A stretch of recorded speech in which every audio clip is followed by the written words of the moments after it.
प्यारे साथियों, यदि आप लोग भी क्लास 12th यानी कि इंटर का फाइनल एग्जाम 2025 में देने जा रहे हो तो यह वीडियो आपके लिए काफ़ी इम्पॉर्टेंट होने वाला है, क्योंकि प्यारे बच्चों आप लोगों का फाइनल एग्जाम 2025 में होगा। इसलिए जो है ना हम लोग बिल्कुल इम्पॉर्टेंट प्रश्न लेकर के आ चुके हैं जो कि हिंदी का होगा। ठीक है प्यारे बच्चों, ध्यान रखिएगा, यदि आप लोग साइंस, आर्ट्स या कॉमर्स किसी भी सब्जेक्ट से हो तो यह तीनों सब्जेक्ट वाले बच्चों के लिए रहने वाला है। आप अपने अकॉर्डिंग विषय कोड वगैरह देख सकते हो। यदि आपका साइंस रहेगा तो 106 विषय कोड रहेगा, कॉमर्स रहेगा तो 125 और आर्ट्स रहेगा तो 206 रहने वाला है।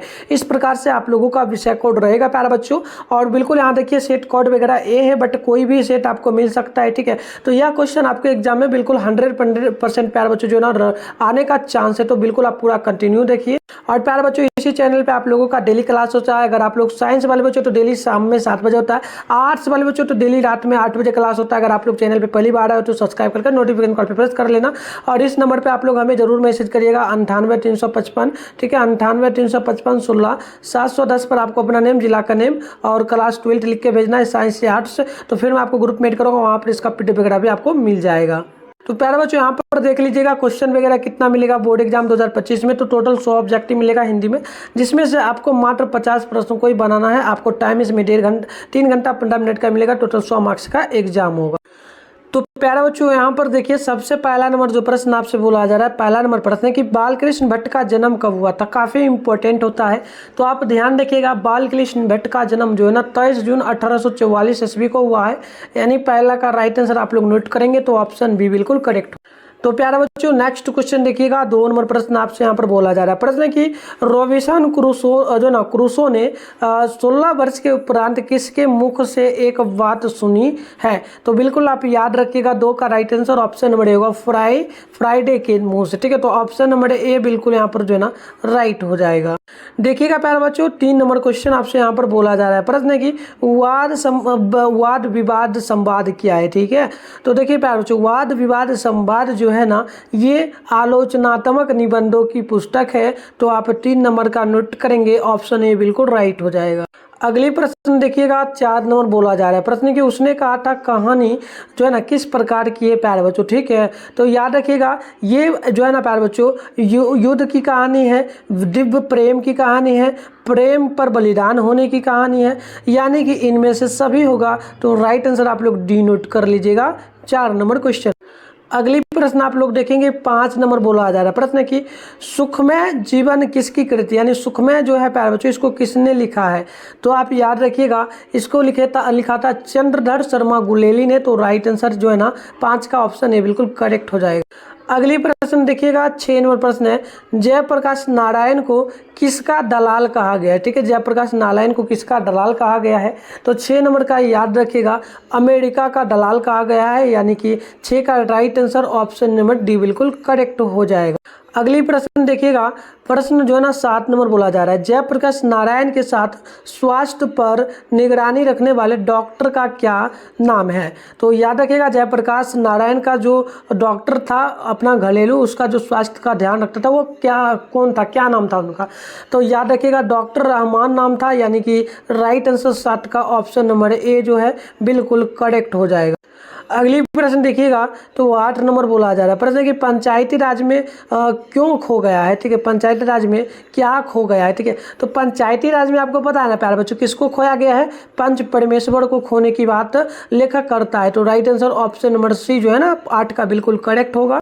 अगली क्वेश्चन देखिएगा 9 नंबर है, अंटोन जो ना चेखव की कहानी प्यारे बच्चों इनमें से कौन है। अंटोन चेखव की कहानी। ठीक है, तो 9 नंबर का याद रखोगे क्लर्क की मौत। ठीक है, तो राइट आंसर 9 का जो है ना ऑप्शन नंबर ए बिल्कुल करेक्ट हो जाएगा।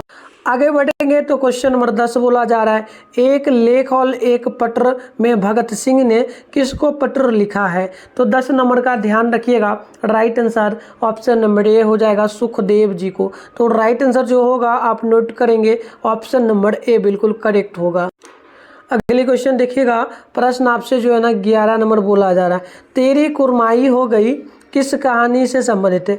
याद रखिएगा, कुरमाई शब्द का अर्थ होता है विवाह या फिर शादी हो जाना। तो आपको पता है यह किस कहानी में आया है? मैंने जब क्लास करवाया था चैप्टर वाइज, तो उसमें मैंने आपको बोला था प्यारे बच्चों किस चैप्टर में, ठीक है, याद रखिएगा बिल्कुल। चलिए, ये आपका उसने कहा था मैं है, ठीक है, तो उसने कहा था मैं बोला गया था कि तेरी कुरमाई हो गई है, ठीक है, तो आप ध्यान रखिएगा। अगर आप लोग चैप्टर वाइज क्लास करना चाहते हैं तो इसी चैनल के प्लेयर लिस्ट में जा करके आप जो है ना प्यारे बच्चों 12th हिंदी फाउंडेशन बैच के नाम से क्लास आपको प्लेयर लिस्ट मिलेगा। चैप्टर वाइज पूरा समाप्त हो चुका है बुक एनसीईआरटी का, आप जाके पढ़ सकते हो, हिंदी, इंग्लिश, साइंस और जो भी आपका साइंस आर्ट्स में जो भी सब्जेक्ट होगा सारा। तो चलिए आगे बढ़ते हैं। 12 नंबर प्रश्न, ज्ञानेंद्रियों किस प्रशासनिक पद पर थे? तो आप 12 नंबर का नोट करेंगे। राइट आंसर जो है ना ऑप्शन नंबर बिल्कुल यहाँ पर प्यारे बच्चों 12 का, ठीक है, 12 का बिल्कुल सी हो जाएगा, यानी कि कारा अधीक्षक पर। प्यारे बच्चों मैं बता दूं, अगर आपको प्लेयर लिस्ट ढूंढने में दिक्कत हो तो आप हमें डायरेक्ट इस नंबर पर मैसेज करिएगा 98 355, ठीक है, 98 355 16 710 पर। मैं आपको जो है ना प्यारे बच्चों, ठीक है, यहाँ पर फिर से नंबर लिख दे रहा हूँ, ठीक है, ध्यानपूर्वक देखिए, आप हमें इस पर मैसेज करिए, मैं आपको सारे प्लेयर लिस्ट का लिंक दे दूंगा, आप क्लास अच्छी तरीके से कर पाएंगे। 98, ठीक है, 98 है 355 और इसके बाद 16 710, इसी नंबर पर आपको मैसेज करना है व्हाट्सएप पर। देखिएगा 13 नंबर है, कृष्ण शब्द का विलोम क्या होगा? कृष्ण शब्द का उल्टा क्या होगा? विलोम पूछा, ठीक है, तो याद रखना इसका राइट आंसर जो होगा प्यारे बच्चों ऑप्शन नंबर डी होगा, शुक्ल हो जाएगा, ठीक है, तो ऑप्शन डी नोट कर लेना है। अगली प्रश्न आप देखेंगे 14 नंबर है, अस्तुति शब्द का विलोम क्या होगा? अस्तुति का, ठीक है, तो आप याद रखिएगा ऑप्शन नंबर बिल्कुल यहाँ पर अस्तुति का हो जाएगा निद्रा करना, यानी ऑप्शन नंबर 14 का बिल्कुल एक करेक्ट हो जाएगा। अगली प्रश्न देखिएगा, प्रश्न जो है ना 15 नंबर बोला जा रहा है, संध्या शब्द का विलोम क्या होगा? ठीक है, तो याद रखिएगा 15 का बिल्कुल right answer option number A हो जाएगा प्रातः, संध्या यानी कि प्रातः काल, ठीक है, तो ऑप्शन नंबर क्या हो जाएगा? संध्या का विलोम यानी कि उल्टा प्रातः काल मतलब क्या होता है? सुबह होता है, तो राइट आंसर होगा 15 का ऑप्शन नंबर ए बिल्कुल करेक्ट। अगली प्रश्न आप लोग देखेंगे 16 नंबर है, दूषित शब्द का विलोम यानी दूषित का उल्टा क्या होगा? तो दूषित का उल्टा आपको पता है ना प्यारे बच्चों, प्रदूषित, ठीक है, प्रदूषित नहीं होगा, स्वच्छ, दूषित है यानी कि अच्छा, तो उल्टा होगा अच्छा, तो ऑप्शन नंबर बिल्कुल स्वच्छ कह सकते हैं, तो ऑप्शन सी राइट हो जाएगा। अगली प्रश्न देखिएगा 17 नंबर है, सूरदास किस भाषा के कवि हैं प्यारे बच्चों? तो आपको याद रखना है सूरदास जो है ना ये ब्रज भाषा के कवि है, यानी ऑप्शन नंबर बी जो है बिल्कुल यहाँ पर राइट हो जाएगा। चलिए आगे बढ़ते देखिएगा, नेक्स्ट क्वेश्चन आपसे 18 नंबर बोला है, दलित साहित्य का सुंदर शास्त्र नामक आलोचनात्मक पुस्तक जो है ना किसने लिखा है? तो याद रखना है आप लोगों को, इसको लिखा है ओम प्रकाश वाल्मीकि जी ने, यानी कि कहेंगे तो ऑप्शन नंबर ए बिल्कुल यहाँ पर 18 नंबर का राइट हो जाएगा। अगली प्रश्न देखिएगा 19 नंबर है, ओ सदा निराश शीर्षक निबंध में वर्णित मन को कैसे ताल है? ठीक है, मन में कैसे ताल है? तो 19 नंबर का याद रखिएगा गहरे और एक सेकेंड प्यारे बच्चों, गहरे और विशाल, तो ऑप्शन नंबर आप लोग डी नोट कर लीजिएगा 19 नंबर क्वेश्चन का बिल्कुल राइट। नेक्स्ट क्वेश्चन देखिएगा 20 नंबर बोला जा रहा है, अशोक वाजपेयी का मूल निवास स्थान क्या है प्यारे बच्चों, यानी कि वो मूल कहाँ के रहने वाले थे? ठीक है, तो याद रखिएगा 20 का राइट आंसर ऑप्शन ए होगा सागर मध्य प्रदेश, सागर नाम का जिला था मध्य प्रदेश जो कि एमपी बोलते हैं शॉर्ट में, तो ऑप्शन नंबर ए बिल्कुल यहाँ पर राइट हो जाएगा। अगली क्वेश्चन आप 21 नंबर देखेंगे, और ज्ञान शब्द में उपसर्ग क्या होगा? तो मैंने आपको प्यारे बच्चों क्लास के दौरान कई बार बताया है कि उपसर्ग और प्रत्यय आपको ध्यान रखना है। देखिए सबसे पहले तो संधि विच्छेद आपको आना चाहिए, और ज्ञान का अगर हम लोग संधि विच्छेद करेंगे तो ये प्यारे बच्चों आपका एक बनेगा ओ और प्लस में आपका बनेगा ज्ञान, ठीक है। तो देखो यहाँ पर प्यारे बच्चों हमें बोला गया है क्या कि उपसर्ग क्या होगा? तो उपसर्ग स्टार्टिंग वाला शब्द होता है, तो ओ आपका उपसर्ग होगा, तो इसका राइट आंसर ऑप्शन सी होगा। अगर प्रत्यय में पूछ दिया गया होता तो लास्ट वाला शब्द होता है, तो ये हमारा प्रत्यय ज्ञान हो जाता। तो ऐसे आपको प्रत्यय और उपसर्ग ध्यान रखना है। 2 नंबर से 3 नंबर आपका फाइनल एग्जाम में 3 से 4 क्वेश्चन पूछा जाता है, तो आप आराम से ले आ सकते हो। तो अभी के बाद आप ध्यान रखना मेरी बात। तो चलो आ भी गया क्वेश्चन 22 नंबर, रक्षक में कौन सा प्रत्यय है? ठीक है, तो रक्षक आपको लिखना है रक्षक, रक्षक का सबसे पहले तो आपको क्या करना है? संधि विच्छेद कर लेना है। तो देखिए 22 का अगर संधि विच्छेद करेंगे तो एक आपका प्यारे बच्चों बनेगा क्या? तो बिल्कुल एक आपका रक्ष बनेगा, ठीक है, एक आपका रक्ष बनेगा प्यारे बच्चों, दूसरा आपका जो है ना अक बनेगा। क्या बनेगा? अक बनेगा। तो देखो लास्ट वाला शब्द मैंने बताया प्रत्यय होता है, तो अक यानी ऑप्शन नंबर सी बिल्कुल राइट होगा। तो ऐसे आपको ध्यान रखना। चलिए आगे बढ़ते हैं क्वेश्चन नंबर 23 की ओर। परलोक शब्द में कौन सा उपसर्ग होगा? तो देखिए परलोक का अगर हम लोग संधि विच्छेद करेंगे प्यारे बच्चों, तो ये आप ध्यान पूर्वक रखिएगा, ध्यान रखिएगा माइंड में बिठा करके। एक बनेगा पर और एक बनेगा आपका लोक, ठीक है। तो हमें उपसर्ग पूछा है, उपसर्ग स्टार्टिंग वाला वर्ड होता है, शब्द होता है, तो पर यानी ऑप्शन नंबर 23 का ए राइट होगा। अगर प्रत्यय पूछ दिया गया तो लास्ट वाला यानी लोक होता, तो इसे आपको ध्यान रखना है। इसका right answer option number A हो जाएगा। देखिए अगली क्वेश्चन बोला जा रहा है 24 नंबर, यशोदा शब्द का संधि विच्छेद क्या होगा? तो मैंने बताया संधि विच्छेद से भी कई सारे क्वेश्चन, 3 से 4 क्वेश्चन बोर्ड एग्जाम में आता है, तो ध्यान रखना है 24 का right answer option number D होगा, इनमें से कोई नहीं, क्योंकि ये सारा गलत दिया गया, सॉरी गलत नहीं दिया गया। यशा प्लस दा यानी ऑप्शन ए राइट हो जाएगा, नोट कर लेना है प्यार। अगली प्रश्न आप लोग देख लीजिए 25 नंबर है, संसार शब्द का संधि विच्छेद क्या होगा? तो 25 नंबर का नोट कर लेना है और right answer option number A हो जाएगा, संप्रसार यानी ऑप्शन नंबर ए बिल्कुल राइट हो जाएगा। नेक्स्ट क्वेश्चन देखिएगा 26 नंबर है, घी शब्द प्यारे बच्चों क्या है? घी स्त्रीलिंग है, पुल्लिंग है, उभयलिंग है या फिर इनमें से कोई नहीं? तो याद रखिएगा ये आपका पुल्लिंग शब्द होता है, तो राइट आंसर बिल्कुल 26 का भी करेक्ट हो जाएगा। अगली क्वेश्चन आप देखेंगे 27 नंबर है, गोड़ में सोने वाला क्या कहलाता है प्यारे बच्चों? तो याद रखिएगा 27 का बिल्कुल right answer option number C होगा, अकान जो ना अकान सही कहलाएगी, यानी ऑप्शन नंबर सी राइट हो जाएगा। अगली क्वेश्चन देखिए प्रश्न नंबर 28 है, गुरु के समीप रहने वाली विद्यार्थी क्या कहलाएगा? जो गुरु के समीप रह रहा है ना, तो उसे हम लोग कहेंगे अंतेशावी यानी अंतेवासी कहेंगे, तो ऑप्शन सी राइट होगा। क्या होगा? ऑप्शन 28 का सी राइट होगा प्यारे बच्चों। अगली क्वेश्चन है 29 नंबर, जिसका खंडन ना किया जा सके वह क्या कहलाता है? तो देखिए जिसका हम लोग खंडन नहीं कर सकते हैं तो उसे कहेंगे क्या? तो अखंडनीय, यानी कि ऑप्शन डी बिल्कुल राइट हो जाएगा 29 नंबर क्वेश्चन। अगली प्रश्न आप लोग देखेंगे तो बोला गया 30 नंबर, जिसका जन्म पहले हुआ हो वह क्या कहलाता है? तो देखो जिनका जन्म पहले हुआ है कहेंगे अग्रज, यानी कि अग्रज कहलाता है, राइट आंसर सी होगा। अग्रज का मतलब बड़ा होता है, ठीक है प्यारे बच्चों, बड़े भाई को अग्रज भी कहा जाता है, ये भी ध्यान रखिएगा। भाई का जो ना अनेक शब्दों के लिए एक शब्द में कहे तो अग्रज का उल्टा भाई भी होता है, तो ये भी ध्यान रखना। अगली प्रश्न आप लोग 31 नंबर को देखिए, जो खाने योग्य हो वह क्या कहलाता है?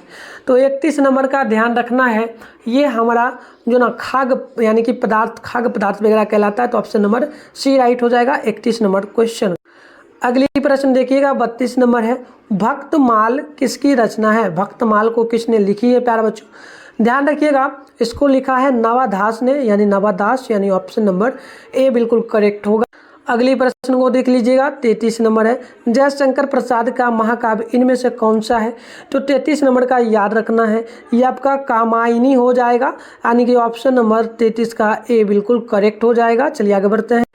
अगली क्वेश्चन आपसे 34 नंबर बोली जा रही है, माल्टी कहानी किसकी माल्टी किस कहानी की पार्ट है? तो माल्टी किस कहानी में आई है प्यारे बच्चों, आपको याद है ना? बताइए फटाफट से। चलिए बिल्कुल राइट आंसर होगा 34 का ऑप्शन नंबर सी, यानी कि रोज कहानी में, ठीक है। तो ऑप्शन क्या हो जाएगा प्यारे बच्चों? ऑप्शन नंबर सी बिल्कुल करेक्ट हो जाएगा।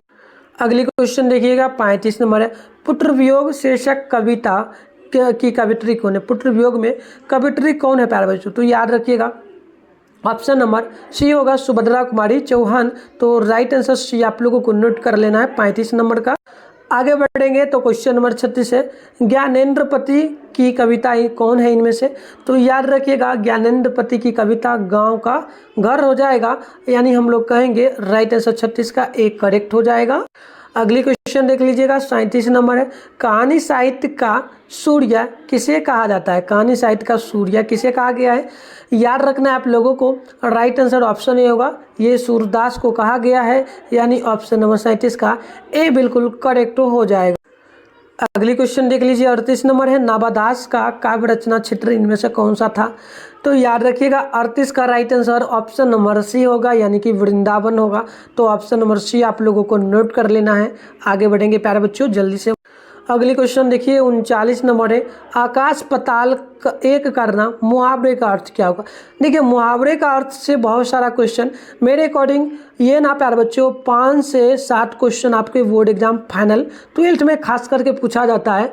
तो आप मुहावरे का अर्थ समझ लेना, वैसे मैं क्लास करवाऊंगा तो सारा क्लियर कर दूंगा, ठीक है। बहुत सारे मुहावरे बता दूंगा, वही पूछेगा, तो अगर याद रहेगा तो बिल्कुल आसान होगा। आकाश पताल एक करना, मुहावरे का अर्थ क्या होता है, तो आपको याद रखना है प्यारे बच्चों। इसका अर्थ होता है कठिन परिश्रम करना। तो ऑप्शन नंबर आप लोग नोट करिएगा, ए बिल्कुल राइट होगा। चलिए आगे बढ़ते।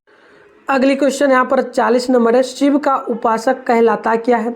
तो आप 40 नंबर का नोट करेंगे, right answer option number B होगा, शैव कहलाता है, यानी ऑप्शन नंबर बी बिल्कुल यहाँ पर राइट हो जाएगा। चलिए आगे बढ़ते। देखिएगा 41 नंबर प्रश्न बोला जा रहा है, अर्धनारीश्वर शीर्षक पाठ के लेखक कौन है, यानी अर्धनारीश्वर को किसने लिखा है प्यारे बच्चों। तो याद रखना है, इसको लिखा है रामधारी सिंह दिनकर। तो राइट आंसर ऑप्शन सी होगा। रामधारी सिंह दिनकर से संबंधित क्वेश्चन बहुत सारा आता है, याद रखिए। रामधारी सिंह दिनकर बिहार सबसे पहले किस राज्य से है, तो बिहार राज्य से, ठीक है। और बिहार के किस जिला से है प्यारे बच्चों, तो बेगूसराय से। ये आपको ध्यान रखना है, कहाँ से हो जाएगा, बेगूसराय से। इसके अलावा रामधारी सिंह दिनकर का जन्म कब हुआ है, ये आप लोगों को हमें कमेंट बॉक्स में बतला देना है, ठीक है। चलिए तो आगे बढ़ते हैं। अगली क्वेश्चन है 42 नंबर, आस्तीन का सांप होना मुहावरे का अर्थ क्या है। तो देखिए मुहावरे का अर्थ बहुत सारा क्वेश्चन आता है, मैंने बोला पहले ही। तो 42 का ऑप्शन नंबर डी होगा, घर में छिपा शत्रु, यानी ऑप्शन नंबर डी बिल्कुल यहाँ पर राइट हो जाएगा। नेक्स्ट क्वेश्चन देखेंगे ना, तो बोला जा रहा है 43 नंबर प्रश्न बोला गया, जिसने गुरु से दीक्षा ली हो उसके लिए एक शब्द क्या कहलाएगा। तो गुरु से शिक्षा लिया यानी दीक्षा लिया ना, तो बिल्कुल उसके लिए एक शब्द कहलाता है दीक्षित होना। तो राइट आंसर नोट करिएगा ना, तो 43 का ऑप्शन ए करेक्ट हो जाएगा। अगली क्वेश्चन आप लोग देखेंगे, तो प्रश्न बोला जा रहा है 44 नंबर, ग्राम शब्द का विशेषण क्या होता है प्यारे बच्चों। तो याद रखना है 44 का right answer option number C होगा, यानी कि ग्रामीण होगा। तो ऑप्शन नंबर सी आप लोगों को नोट कर लेना है प्यारे बच्चों। अगली क्वेश्चन आप लोग 45 नंबर देखेंगे ना, तो बड़वे रामायण किसकी रचना है। तो 45 का नोट कर लेना है, राइट आंसर सी होगा, तुलसीदास जी हो जाएगा। तो ऑप्शन नंबर सी आप लोगों को नोट कर लेना है। अगली क्वेश्चन है 46 नंबर, जयप्रकाश नारायण रचित पाठ का नाम है, यानी जयप्रकाश नारायण इनमें से किस पाठ को लिखा है, ये आप लोगों को बतला देना है। तो 46 का याद रखिएगा, संपूर्ण क्रांति का लेखक जयप्रकाश नारायण है। तो ऑप्शन नंबर सी बिल्कुल करेक्ट हो जाए। तो अगली क्वेश्चन देख लीजिएगा, प्रश्न आपसे प्यारे बच्चों 47 नंबर बोला जा रहा है, भूषण की कविता कौन सा रस पाया जाता है। भूषण की कविता में कौन सा रस पाया जाता है ना, तो याद रखिएगा इसका राइट आंसर सी होगा, वीर रस। तो राइट आंसर आप लोगों को सी नोट कर लेना है। चलिए आगे बढ़ते। अगली प्रश्न आपसे 48 नंबर बोला, निम्नलिखित में से कौन सी रचना एपीजे अब्दुल जेपी कृष्णमूर्ति की है। तो याद रखिएगा जेपी कृष्णमूर्ति की रचना इसमें से जो होगा, ध्यान रखना है, शिक्षा, यानी कि राइट आंसर 48 का ए करेक्ट हो जाएगा। चलिए आगे बढ़ते। अगली क्वेश्चन 49 नंबर है, जयप्रकाश नारायण के बचपन का क्या नाम था। तो 49 का याद रखना है, राइट आंसर बी होगा, बाउल था। क्या नाम था प्यारे बच्चों, बाउल, यानी ऑप्शन नंबर बी आप लोगों को ना नोट कर लेना है। अगली प्रश्न है 50 नंबर, मीरा ने अपना प्रियतम किसे माना है। मीरा ने अपना प्रियतम किसे माना है। तो याद रखना है कृष्ण जी को, यानी कि कृष्ण भगवान को माने थे।